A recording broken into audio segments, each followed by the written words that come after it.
ਬਹਾਦਰੀ ਦੀਆਂ ਵੀ ਰਾਜਕਰਨਵੀਰ ਸਿੰਘ ਜੀ ਬਹੁਤ ਖਬਰਾਂ ਆ ਰਹੀਆਂ। ਜੀ ਯੂਕਰੇਨ ਦੀ ਰਹਿ ਚੁੱਕੀ ਬਿਊਟੀ ਕੁਈਨ ਉਸ ਨੇ ਰਸ਼ੀਅਨ ਇਨਵੇਜ਼ਨ ਦੇ ਅਗੇਂਸਟ ਗਨ ਚੱਕ ਲਈ ਆ, ਆਪਣੀ ਪੂਰੀ AK-47 ਚੱਕੀ ਹੋਈ ਹੈਗੀ ਆ, ਤੇ ਉਹਦੀਆਂ ਪੂਰੀਆਂ ਫੋਟੋਆਂ ਜਿਹੜੀਆਂ ਆ ਰਹੀਆਂ ਹੈਗੀਆਂ। ਅਨੈਸਟੇਸੀਆ ਲੈਨਾ ਨਾਮ ਦੀ ਮਿਸ ਗ੍ਰੈਂਡ ਯੂਕਰੇਨ, ਇਹ 2005 ਦੇ ਵਿੱਚ ਉਹਨੂੰ ਕਰਾਊਨ ਮਿਲਿਆ ਸੀ, ਤੇ ਉਸਨੇ ਇੰਸਟਾਗ੍ਰਾਮ ਅਕਾਊਂਟ ਦੇ ਉੱਤੇ ਵੀ ਇਹ ਆਪਣੀਆਂ ਪਿਕਚਰਸ ਪਾਈਆਂ ਹੈਗੀਆਂ, ਤੇ ਉਸਨੇ ਇਹ ਕਿਹਾ ਵੀ everyone who crosses the Ukraine border with intent to invade will be killed। ਉਹਨੇ ਪੋਸਟ ਦੇ ਵਿੱਚ ਇਹ ਕਿਹਾ ਵੀ ਜੇ ਸਾਡੇ ਮੁਲਕ ਦੇ ਬਾਰਡਰ ਦੇ ਵਿੱਚ ਕੋਈ ਵੀ ਐਂਟਰ ਕਰਨ ਦੀ ਕੋਸ਼ਿਸ਼ ਕਰੂਗਾ, ਕਬਜ਼ਾ ਕਰਨ ਦੀ ਇੱਕ ਤਰ੍ਹਾਂ ਦੇ ਨਾਲ ਜੀ ਖਾਦਸ਼ੇ ਦੇ ਨਾਲ, ਤੇ ਉਸ ਨੂੰ ਮਾਰ ਦਿੱਤਾ ਜਾਊਗਾ। ਸੋ ਇਹ ਉਹਦੀ ਜਿਹੜੀ ਪੂਰੇ ਵਰਲਡ ਦੇ ਵਿੱਚ ਬਹੁਤ ਬਹਾਦਰੀ ਦੀ ਗੱਲ ਹੋ ਰਹੀ ਆ ਵੀ ਦੇਖੋ ਉੱਥੇ ਦੀ ਜਿਹੜੀ ਐਡੀ ਯੂਕਰੇਨੀਅਨ ਬਿਊਟੀ ਕੁਈਨ ਸੀ, ਉਹ ਆਪਣੇ ਮੁਲਕ ਦੇ ਲਈ ਹਥਿਆਰ ਚੱਕ ਕੇ ਲੜਨ ਲੱਗ ਪਈ ਹੈਗੀ ਆ।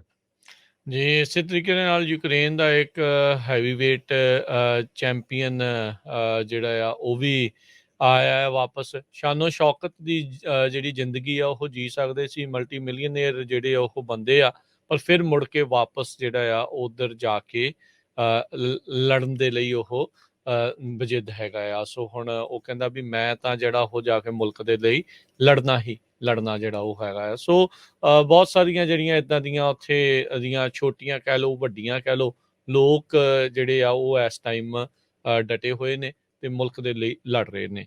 ਤੇ ਹਰਜੋਤ ਸਿੰਘ ਜੀ, ਇਸ ਦੇਖੋ ਲੜਾਈ ਦਾ ਹਮੇਸ਼ਾ ਹੀ ਨੈਗੇਟਿਵ ਇਫੈਕਟ ਹੀ ਹੁੰਦਾ ਆ।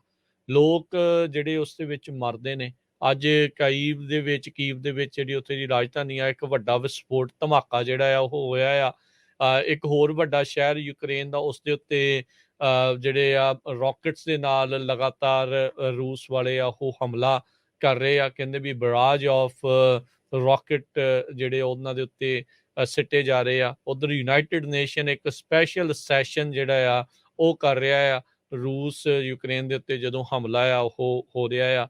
ਇੱਕ ਇਹ ਵੀ ਚੀਜ਼ ਜਿਹੜੀ ਹਰਜੋਤ ਸਿੰਘ ਜੀ ਦੇਖਣ ਵਾਲੀ ਆ, ਹੁਣ ਰੂਸ ਦੇ ਉੱਤੇ ਜਿਸ ਹਿਸਾਬ ਦੇ ਨਾਲ ਸੈਂਕਸ਼ਨਸ ਜਿਹੜੀਆਂ ਉਹ ਲੱਗ ਰਹੀਆਂ ਆ, ਰੂਸ ਦੇ ਹੱਥ ਦੇ ਵਿੱਚ ਤਾਂ ਵੀ ਕਈ ਕੁਛ ਅਜੇ ਵੀ ਹੈਗਾ ਆ।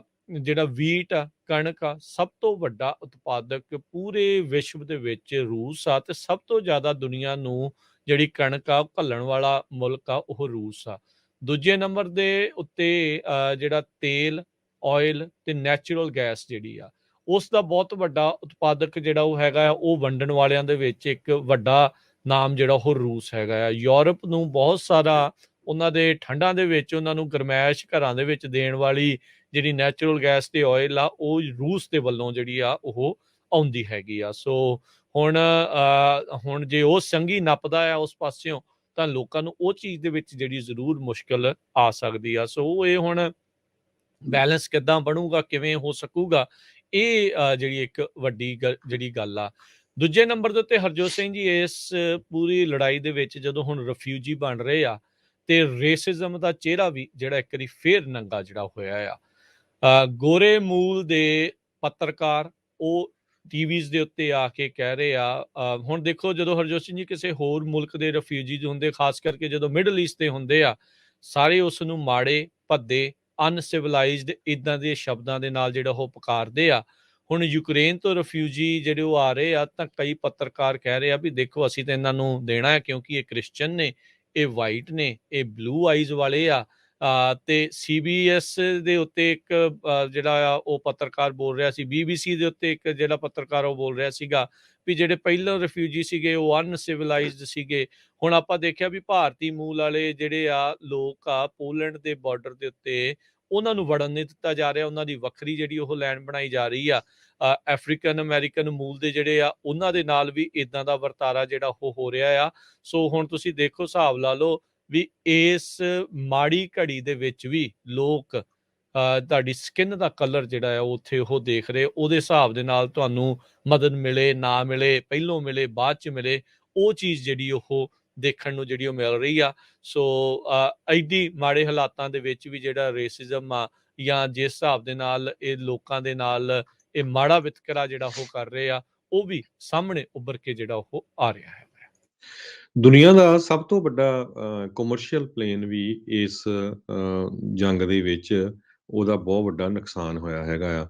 ਵਰਲਡ ਦਾ ਬਿਗੇਸਟ 에ਅਰਕ੍ਰਾਫਟ ਐਂਟੋਨੋਵ 225 ਕਾਰਗੋ ਪਲੇਨ ਇਹ ਰਸ਼ੀਅਨ ਫੋਰਸਿਸ ਨੇ ਕੀਵ ਜਿਹੜੀ ਉੱਥੇ ਦੀ ਕੈਪੀਟਲ ਆ ਉੱਥੇ ਡਿਸਟਰੋਏ ਕਰ ਦਿੱਤਾ ਆ। ਤੇ ਕਹਿੰਦੇ ਪਈ ਇਸ 에ਅਰਕ੍ਰਾਫਟ ਜਿਸ ਦਾ ਨਾਂ ਮਰੀਆ ਕਰਕੇ ਦੱਸਿਆ ਜਾ ਰਿਹਾ ਆ, ਇਹਨੂੰ ਰੀਸਟੋਰ ਕਰਨ ਦੇ ਲਈ ਦੁਬਾਰਾ ਕਿ ਉਸੇ ਪੋਜੀਸ਼ਨ 'ਚ ਲਿਆਉਣ ਲਈ $3 ਬਿਲੀਅਨ ਲੱਗਣਗੇ। ਤੇ ਕਹਿੰਦੇ ਪਈ 4 ਤੋਂ 5 ਸਾਲ ਇਸ ਨੂੰ ਫਿਕਸ ਕਰਨ ਦੇ ਵਿੱਚ ਲੱਗ ਸਕਦੇ ਹੈਗੇ ਆ। ਸਭ ਤੋਂ ਪਹਿਲਾਂ 6 ਇੰਜਣਾਂ ਵਾਲਾ 에ਅਰਕ੍ਰਾਫਟ 84 ਮੀਟਰ ਲੰਮਾ ਤੇ ਇਹਦੇ ਜਿਹੜੇ ਵਿੰਗ ਸਪੈਨ ਆ ਉਹ 88 ਮੀਟਰ ਹੈਗੇ ਆ। ਦਸੰਬਰ 1988 ਦੇ ਵਿੱਚ ਇਹ ਉੜਿਆ ਸੀਗਾ। ਦੁਨੀਆ ਦੇ ਰੈਕਡ ਦੇ ਮੁਤਾਬਕ ਸਭ ਤੋਂ ਵੱਡਾ ਕਮਰਸ਼ੀਅਲ ਪਲੇਨ ਹੈਗਾ ਹੈ। ਜੀ ਜੀ ਹਰਜੋਤ ਸਿੰਘ ਜੀ, ਭਾਰਤ ਦੇ ਗਵਾਂਢੀ ਮੁਲਕ ਪਾਕਿਸਤਾਨ ਦਾ ਜਿਹੜਾ ਪ੍ਰਧਾਨ ਮੰਤਰੀ ਹੈ ਇਮਰਾਨ ਖਾਨ ਆ, ਲੜਾਈ ਤੋਂ ਕੁਛ ਚਿਰ ਪਹਿਲਾਂ ਹੀ ਜਾਂ ਆਈ ਥਿੰਕ ਉਹਨਾਂ ਦਿਨਾਂ ਦੇ ਵਿੱਚ ਹੀ ਉੱਥੇ ਰੂਸ ਦੇ ਵਿੱਚ ਜਿਹੜਾ ਉਹ ਜਾ ਕੇ ਆਇਆ ਸੀਗਾ ਜਦੋਂ ਯੂਕਰੇਨ ਦੇ ਉੱਤੇ ਜਿਹੜਾ ਹਮਲਾ ਹੋਇਆ। ਤੇ ਹੁਣ ਕਹਿੰਦੇ ਆ ਵੀ ਉਹਨਾਂ ਨੇ ਵੀ ਸਮਝੌਤਾ ਜਿਹੜਾ ਉਹ ਕੀਤਾ ਹੈਗਾ ਆ। ਹੁਣ ਪਤਾ ਨਹੀਂ ਉਹ ਸਮਝੌਤਾ ਉਹਦਾ ਕਿੰਨਾ ਕੁ ਜਿਹੜਾ ਉਹ ਸਿਰੇ ਜਿਹੜਾ ਉਹ ਲੱਗੂਗਾ, ਵੀ ਕੀ ਜਿਹੜਾ ਉਸ ਚੀਜ਼ ਦੇ ਵਿੱਚ ਜਿਹੜਾ ਉਹ ਬਣਦਾ, ਕਿਉਂਕਿ ਕਾਫੀ ਰਿਸਟ੍ਰਿਕਸ਼ਨਸ ਜਿਹੜੀਆਂ ਆ ਉਹਨਾਂ ਸਾਰੀਆਂ ਚੀਜ਼ਾਂ ਦੇ ਪਾਸੋਂ ਜਿਹੜੀਆਂ ਉਹ ਆਪਾਂ ਨੂੰ ਦੇਖਣ ਨੂੰ ਜਿਹੜੀਆਂ ਉਹ ਮਿਲ ਰਹੀਆਂ ਹੈਗੀਆਂ। ਸੋ ਕਾਫੀ ਕੁਛ ਪਲ ਦਰ ਪਲ ਜਿਹੜਾ ਇੱਥੇ ਕਈ ਚੀਜ਼ਾਂ ਜਿਹੜੀਆਂ ਆ ਉਹ ਮਿਲੀਆਂ ਹੈਗੀਆਂ ਆ। ਸੋ ਹੁਣ ਦੇਖੋ ਕੀ ਬਣਦਾ ਆ। ਰੂਸ ਹੁਣ ਇਹ ਚੀਜ਼ ਨੂੰ ਪ੍ਰਚਾਰ ਰਿਹਾ ਆ ਵੀ ਜਿਹੜਾ ਪੀਸ ਟਾਕਸ ਬੈਲਾਰੂਸ ਦੇ ਵਿੱਚ ਬਾਰਡਰ ਦੇ ਉੱਤੇ ਜਿਹੜੀਆਂ ਹੋਈਆਂ ਯੂਕਰੇਨ ਤੇ ਰੂਸੀ ਡਿਪਲੋਮੈਟਸ ਦੇ ਵਿੱਚ, ਕਹਿੰਦੇ ਵੀ ਦੋਨਾਂ ਪਾਰਟੀਆਂ ਨੇ ਇੱਕ ਦੂਜੇ ਨੂੰ ਜਿਹੜਾ ਉਹ ਸੁਣਿਆ ਹੈਗਾ ਆ। ਹੁਣ ਦੇਖੋ ਅੱਗੇ ਜਿਹੜਾ ਉਹ ਕੀ ਬਣਦਾ ਆ। ਬਹੁਤ ਸਾਰੇ ਫਰੰਟਸ ਦੇ ਉੱਤੇ ਯੂਕਰੇਨ ਦੇ ਵਿੱਚ ਇਸ ਟਾਈਮ ਲੜਾਈ ਜਿਹੜੀ ਆ ਉਹ ਚੱਲੀ ਹੈਗੀ ਆ। ਜਿੱਦਾਂ ਤੁਸੀਂ ਪਹਿਲਾਂ ਵੀ ਜ਼ਿਕਰ ਕੀਤਾ ਵੀ ਉਹ ਬਹਿਰੂਪੀਏ ਇੱਕ ਹਿਸਾਬ ਦੇ ਨਾਲ ਜਿਹੜੇ ਉਹਨਾਂ ਦੇ ਫੌਜੀ ਆ ਉਹ ਬਣ ਕੇ ਯੂਕਰੇਨ ਦੇ ਵਿੱਚ ਦਾਖਲ ਹੋ ਚੁੱਕੇ ਹੋਏ ਆ। ਉਹ ਕੀ ਕਰ ਸਕਦੇ ਆ। ਬਾਕੀ ਬੈਲਾਰੂਸ ਤਿਆਰੀ ਕਹਿੰਦੇ ਵੀ ਉਹ ਵਿੱਢ ਰਿਹਾ ਹੈਗਾ। ਅਮਰੀਕੀ ਇੰਟੈਲੀਜੈਂਸ ਕਹਿੰਦੇ ਆ ਵੀ ਇਹ ਕਹਿ ਰਹੀ ਆ ਵੀ ਇਹਨਾਂ ਨੇ ਜਲਦ ਇਸ ਜੰਗ ਨੂੰ ਜਿਹੜਾ ਉਹ ਜੁਆਇਨ ਕਰ ਲੈਣਾ ਆ।